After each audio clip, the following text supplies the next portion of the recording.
Functions which are continuous on a closed and bounded intervals have certain remarkable properties, and some of which are quite intuitive.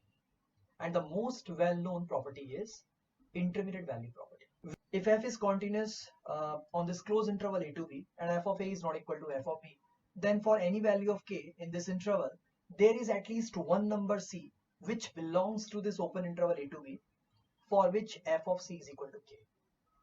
Or geometrically we can say that f of x is equal to k has at least one solution. And you can see the graph. The intermediate value property is often applied of a zero or a solution of a continuous function. What does that mean? If f of a and f of b are of opposite signs and f is a continuous function on this closed interval a to b, then this equation f of x is equal to 0 must have at least one root in this open interval a to b. And yes, you can see the graph. So according to the graph, here f of a and f of b are of opposite sign, because here f of a is negative and f of b is positive. Because your curve is continuous in this interval a to b, so if I observe the graph, it will cut the x-axis at least at one point. In this case, obviously we have 3 points of intersection. That's why the statement that it has at least one root in this open interval a to b.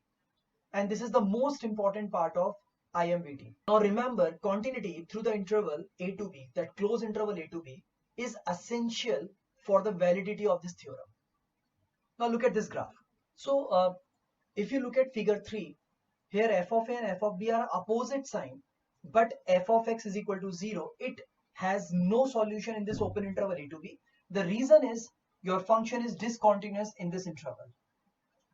So what is more important? Continuity is essential for the validity of this theorem.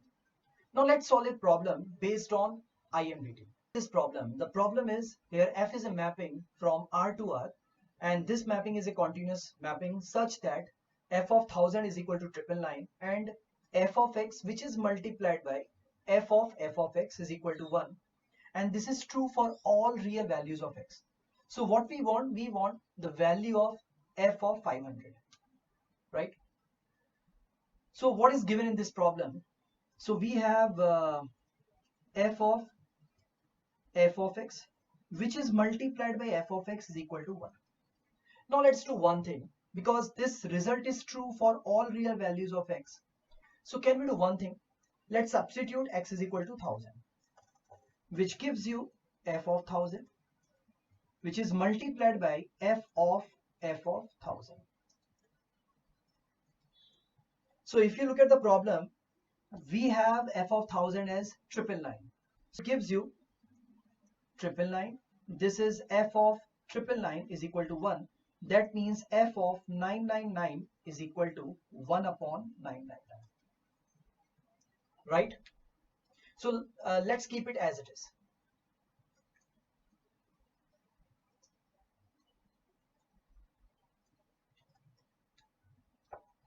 So if I apply intermediate value theorem, can we say that there exists x naught, let's assume x naught, which belongs to this interval such that f of x naught is equal to 500, right? Now let's take the same equation, and that was f of x into f of x is equal to 1.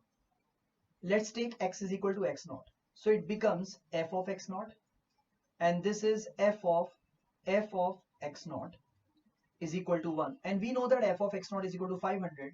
That's why f of 500 will be equal to 1 upon 500. So this is the answer. Thank you very much.